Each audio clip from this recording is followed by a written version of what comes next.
Yoga. Itu yang saya lihat. Dan dikatakan Bapak Ibu yang dikasih dalam Tuhan kita Yesus Kristus, jadi sungai ini mengalir dari arah utara.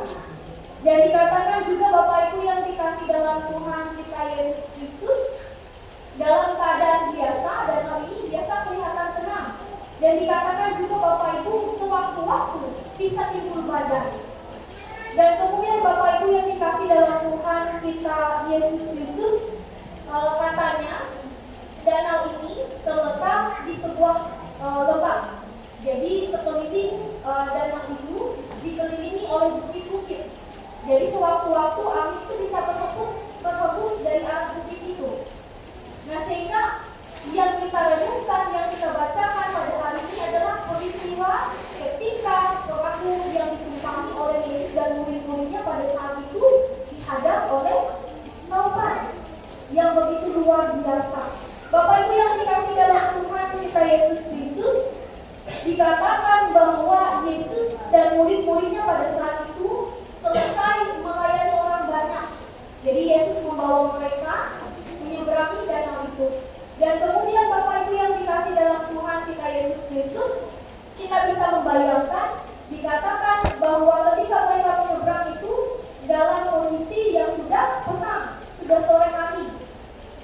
Jadi dikatakan juga Bapak Ibu yang dikasih dalam Tuhan, bahwa pada saat itu pastilah yang namanya Yesus yang ada sisi kemanusiaannya juga pasti mengalami dan juga merasakan yang namanya lelah.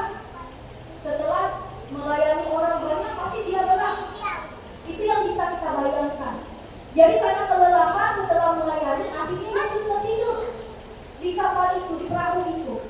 Dan apa yang terjadi Bapak Ibu yang dikasih dalam Tuhan, ketika ia tertidur, sebuah topan yang begitu besar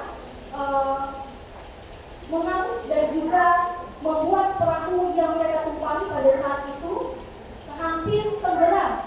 Dan bisa dibayangkan juga Bapak Ibu yang dikasih dalam Tuhan, kalau kita lihat di bagian firman Tuhan hari ini adalah pada saat itu dikatakan bahwa air begitu banyak masuk dalam perahu itu. Bapak Ibu pernah tidak biasa kita membayangkan misalnya sungai Kahaya itu. Apakah Bapak Ibu puji hendak kahim?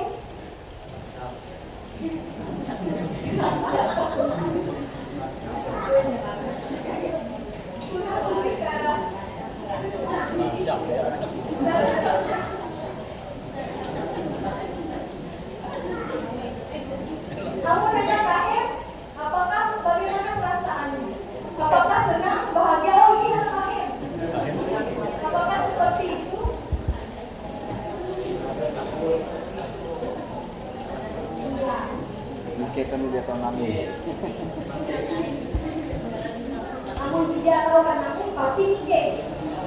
Kalau beberapa waktu yang telah lewat kita mendengar ada yang meninggal karena tenggelam. Bahaya nih. Jadi kita bisa bayangkan ya Bapak Ibu apa yang terjadi pada saat itu terjadi pada murid-murid. Ketika perahu mereka pada saat itu masuk air banyak. Tapi posisinya di situ murid-murid ketakutan, panik. Tetapi Yesus pada saat itu sedang tertidur. Namun Bapak Ibu dalam posisi tenang, bayangan Bapak Ibu kepada Yesus. Misalnya saja kita satu perahu dengan Yesus, tapi ketika dalam keadaan yang demikian dia tertidur. Kalau dalam sisi manusianya kita pasti ini kita jengkel, lihat ini kita sibuk, anu gaduh untuk beli kita kahim, tapi dia lama-lama tidur. Pasti bayangan kita sebagai manusia bisa seperti itu. Saya ketika membaca bagian firman Tuhan hari ini, ya saya rasa wajar apa yang menjadi respon murid-murid pada saat itu. Mereka takut, mereka khawatir, tetapi melihat Yesus dalam keadaan posisi tidur.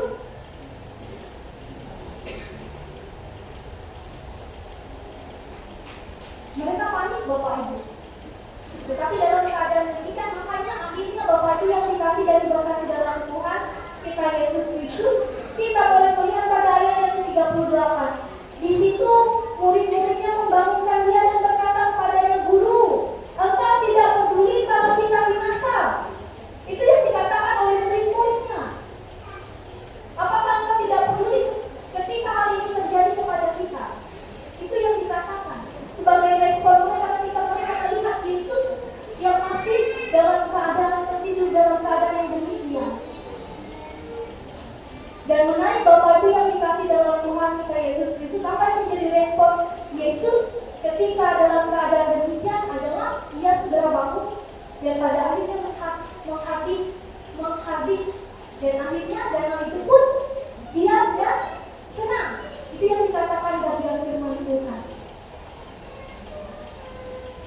Sehingga mereka akhirnya di ayat yang terakhir, ayat yang ke-41, mereka berkata pada ayat yang ke-41, mereka menjadi sangat takut dan berkata seorang kepada yang lain, siapakah gerangan orang ini sehingga angin dan danau pun taat kepadanya?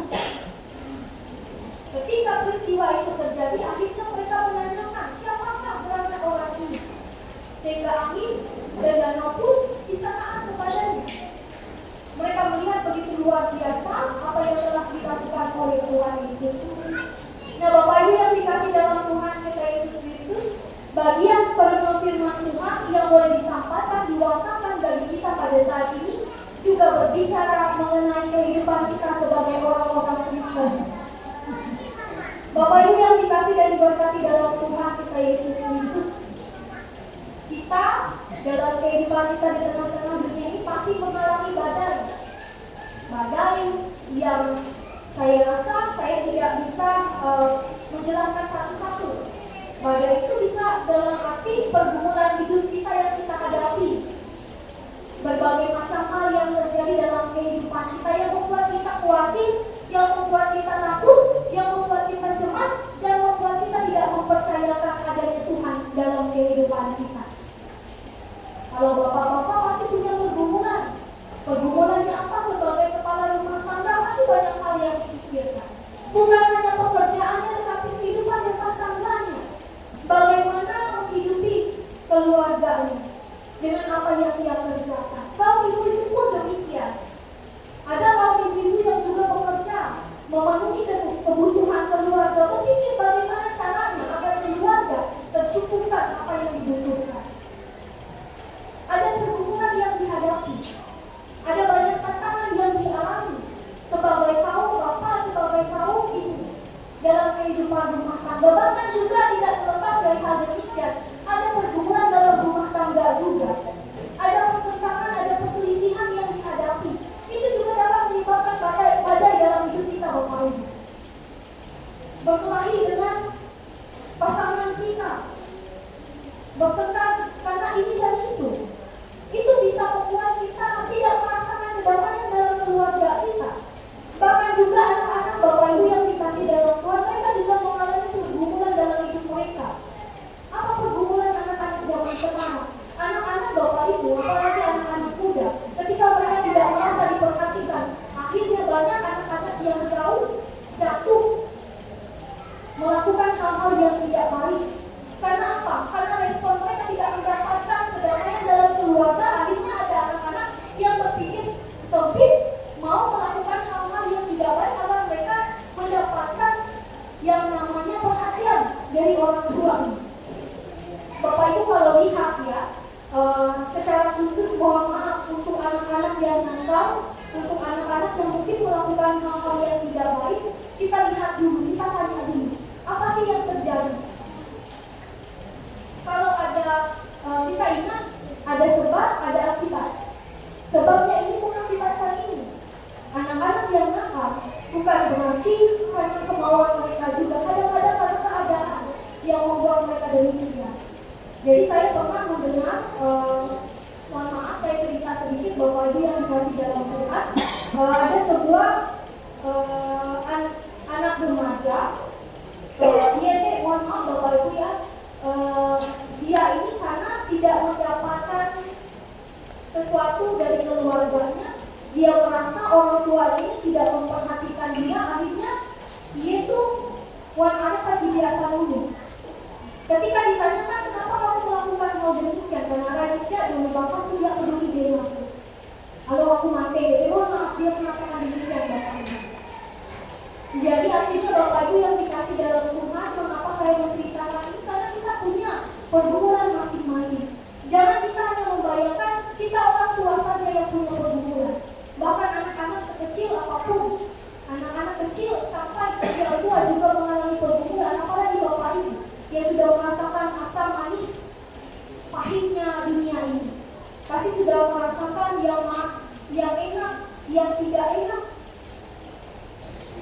Banyak hal yang terjadi, pergumulan dalam keluarga itu juga menghambat kita untuk lebih percaya tentang Tuhan. Lihat tadi murid-murid Bapak Ibu.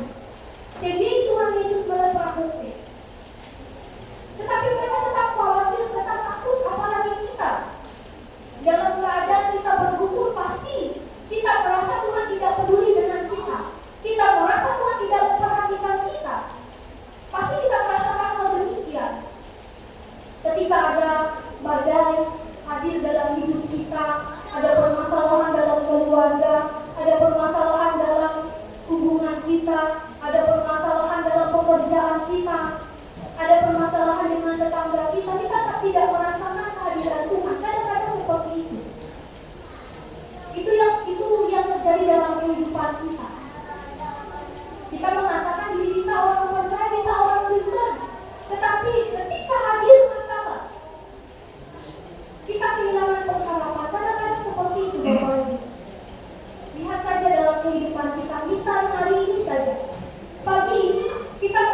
Tetapi melalui bagian firman Tuhan hari ini, Bapak Ibu yang dikasih dalam Tuhan, ada beberapa poin penting yang mau saya sampaikan kepada kita, yang dapat kita renungkan bersama-sama untuk kita hayati dan juga praktekkan dalam kehidupan kita.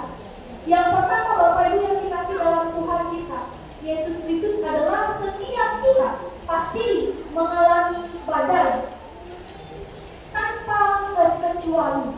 Setiap kita. Saya tidak tahu masalah Bapak Ibu, tapi yang mau disampaikan kepada kita tanpa terkecuali, kita semua menghadapi pergumulan dalam hidup kita. Entah itu masalah keluarga, kehilangan orang yang kita kasihi, bahkan juga dalam perekonomian kita ada pergumulan yang kita hadapi. Mendidik anak juga adalah salah satu yang mungkin menjadi hal yang berat bagi Bapak Ibu. Lalu yang kedua, Bapak Ibu yang dikasihi dan diberkati dalam Tuhan kita Yesus Kristus, yang mau saya sampaikan yang kedua, badai hidup membuat kita kadang meragukan Tuhan. Itu pasti terjadi. Bila waktu enggangan di Tuhan menyerahkan. Tetapi bila dia percaya, apalagi kita yang secara kasat mata saja kita tidak melihat, tapi puji Tuhan, kita masih tetap percaya adanya Tuhan di dalam hidup kita. Jadi dalam hal demikian, Bapak Ibu yang dikasih dalam Tuhan, meragukan Tuhan itu kadang-kadang contoh sederhananya dalam hidup adalah kita tegi kekhawatiran kita. Artinya kita tidak percaya kepada Tuhan. Ya mungkin memang dalam kehidupan kita tidak seorang pun yang tidak khawatir dalam hidupnya. Setiap hari pasti ada kekhawatiran yang kita miliki. Tetapi jangan sampai hal demikian membuat kita meragukan Tuhan. Itu yang mau disampaikan kepada kita. Lalu Bapak Ibu yang dikasih dalam Tuhan kita Yesus Kristus, yang ketiga, melalui bagian firman Tuhan hari ini, kita juga diingatkan bahwa badai hidup itu dapat melemahkan iman kita. Iman kepercayaan kita kepada Tuhan. Kita meragukan adanya Tuhan, kita meragukan kuasanya Tuhan dalam hidup kita.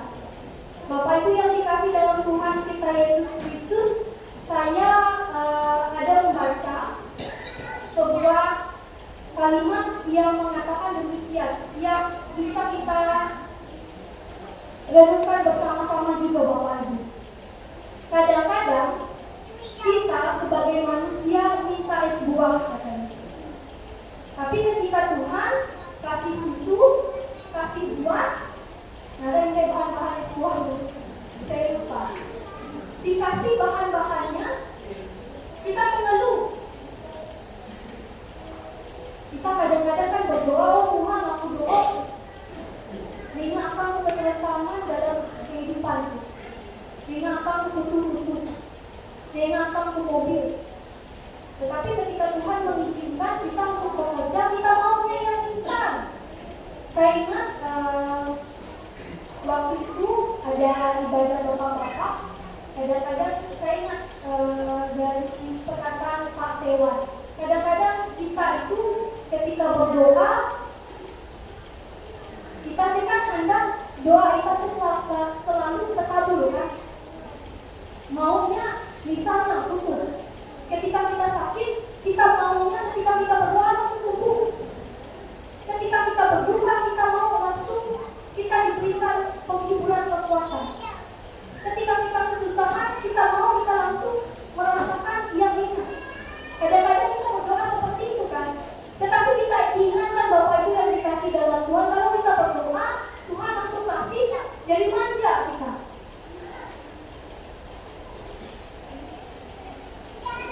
Makanya Tuhan itu kan nolong kita melalui berbagai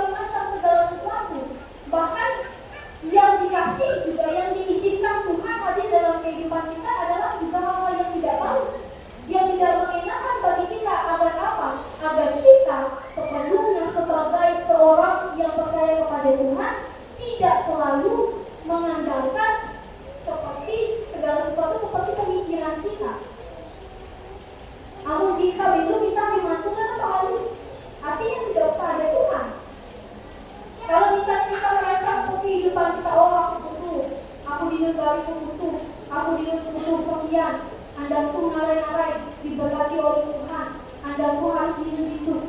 Namun apa pemikiran kita Bapak Ibu mohon maaf, ibaratnya kita tidak usah ada Tuhan. Kenapa saya mengatakan demikian? Kenapa ada Tuhan? Karena Tuhan yang sepenuhnya mengatur kehidupan kita, Dia yang merancangkan segala sesuatunya. Jadi jangan sampai kita mengandalkan pemikiran kita. Kita merancangkan ini dan itu. Artinya kita tidak mengandalkan Tuhan sepenuhnya dalam kehidupan kita. Jadi Bapak Ibu yang dikasih dan diberkati dalam Tuhan kita Yesus Kristus, poin pentingnya tadi dari bagian firman Tuhan hari ini bahwa setiap kita pasti akan mengalami badai hidup. Dan ketika badai hidup hadir dalam kehidupan kita, itu menguji seberapa kuat iman kita. Bapak Ibu yang bekerja sebagai penambang emas di sini, Bapak Ibu biasanya Mas Bapak Ibu sesuai dengan kadar kan? Namun kadar air ya. dasar air beda.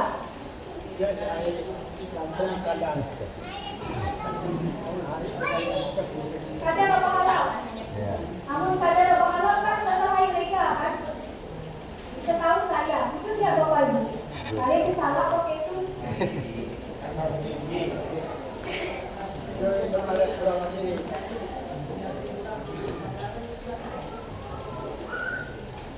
Iya, maksudnya tinggi aman kadar tinggi dan kadar rendah. iya.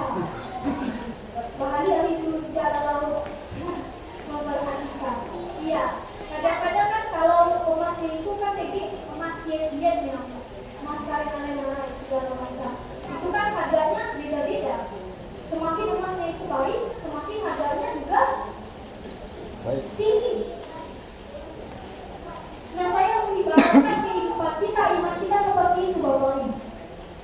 Semakin kita punya iman yang kuat, semakin punya iman yang teguh, maka sebesar apapun badai hidup yang kita hadapi, kita akan mampu melewatinya. Kalau kadar iman kita kecil, kalau kadar iman kita tidak banyak, ya cepat goyah.